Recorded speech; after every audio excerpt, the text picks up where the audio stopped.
شام کو عربی زبان میں بلاد الشام کہا جاتا ہے۔ یہ خطہ تاریخ میں ہمیشہ مرکزی اہمیت کا حامل رہا ہے۔ یہ خطہ کئی عظیم انبیاء علیہ السلام کی سرزمین ہے اور کئی تاریخی واقعات کا گواہ۔ خلافت راشدہ کے دور میں شام پر فتح حاصل کی گئی۔ سیدنا عمر بن خطاب کے دور میں شام اسلامی سلطنت کا حصہ بنا، اموی خلافت کا مرکز رہا اور دمشق اس وقت دنیا کا سب سے اہم اسلامی شہر بن گیا۔ شام کے بارے میں نبی کریم صلی اللہ علیہ وسلم کی کئی حدیث ہیں جو اس خطے کی اہمیت کی وضاحت کرتی ہیں۔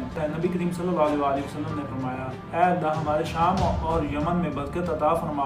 شام میں ایمان کا قیام، نبی کریم صلی اللہ علیہ وسلم نے فرمایا، تم شام کو لازمی پکڑو کیونکہ یہ اللہ کی بہترین زمین ہے، اس میں اللہ کے بہترین بندے رہتے ہیں۔ کریم صلی اللہ علیہ وسلم نے فرمایا، میری امت میں ہمیشہ ایک گروہ حق پر قائم رہے گا، انہیں کوئی نقصان نہیں پہنچا سکے گا، وہ شام میں ہوں گے۔ قیامت کے قریب شام کی اہمیت، جب اہل شام خراب ہو جائیں گے تو تم میں کوئی خیر باقی نہیں رہے گی۔ شام میں حالیہ مظالم کی تفصیل 2011 میں بشار الاسد کی حکومت نے عوام پر بے شمار ظلم کیے، لاکھوں شہریوں کو قتل کیا گیا، خواتین کی بے حرمتی کی، خواتین کو جنگی قیدی بنایا گیا اور ان کی عزتوں کو پامال کیا گیا۔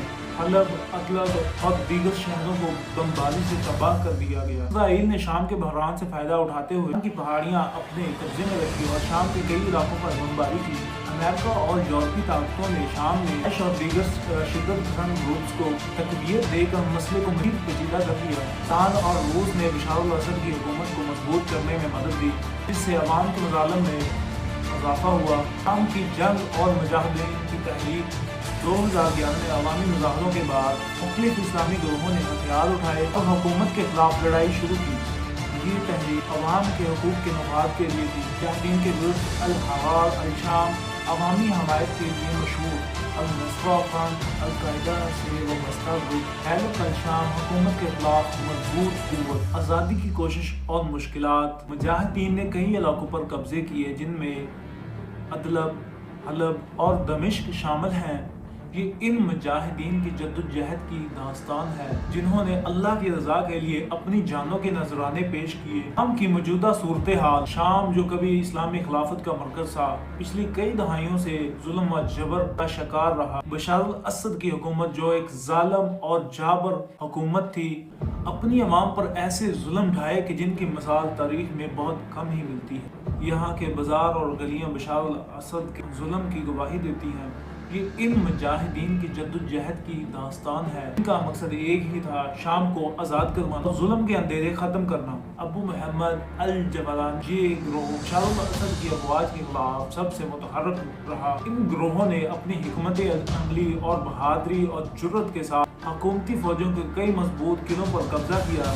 فتح کے بعد مجاہدین نے سب سے پہلے عوام کے بنیادی حقوق بحال کیے اور ہزاروں قیدیوں کو جو بشار الاسد کے قید خانوں میں قید تھے آزاد کر دیے گئے۔ ان میں وہ خواتین بھی شامل تھیں جنہیں ظلم اور جبر کے ذریعے قیدی بنایا گیا تھا، اور کئی مسجدیں سوں سے بند تھیں دوبارہ کھول دی گئی۔ لوگوں نے شکرانے کے نفل ادا کیے اور اذانوں کی صدائیں پورے شام میں گونجی۔ دوسری جانب مغربی میڈیا نے اس جدوجہد کو غلط انداز میں پیش کیا۔ مغربی میڈیا نے اسلامی گروپوں کو شدت پسند اور دہشت گرد کہا کہ ان مجاہدین کا مقصد صرف عوام کی حفاظت اور انصاف کا قیام تھا۔ مجاہدین کو داعش کے ساتھ جوڑنے کی کوشش کی گئی تاکہ انہیں بدنام کیا جا سکے، لیکن یہ حقیقت ہے کہ مجاہدین کی جدوجہد عوام کے لیے تھی، نہ کہ کسی ذاتی مفاد کے لیے۔ مجاہدین کی فتح کے بعد شام میں ایک اسلامی نظام قائم کیا گیا جو نبی کریم کی تعلیمات پر مبنی ہے۔ یہ وہ شام ہے جس کا خواب شامی عوام نے دیکھا تھا، اس کے لیے انہوں نے قربانیاں دی تھیں۔ شام کی عوام اور مجاہدین اب مستقبل کے لیے پرامن ہے۔ ان کا کہنا ہے کہ ہم نے اللہ کی مدد سے ظالم کو شکست دی اور اسلامی نظام ہی ہماری نجات کا ذریعہ ہے۔ ہم دنیا کو دکھائیں گے کہ اسلام امن اور انصاف کا ہے۔ شام کی مجاہدینوں نے سبق دیتی ہے کہ ظالم کتنا ہی طاقتور کیوں نہ ہو، حق کی فتح یقینی ہے۔ اللہ تعالیٰ کے وعدے کے مطابق زمین پر عدل و انصاف کا قیام ہو کر رہے گا۔ شام کی عوام اس کا زندہ ثبوت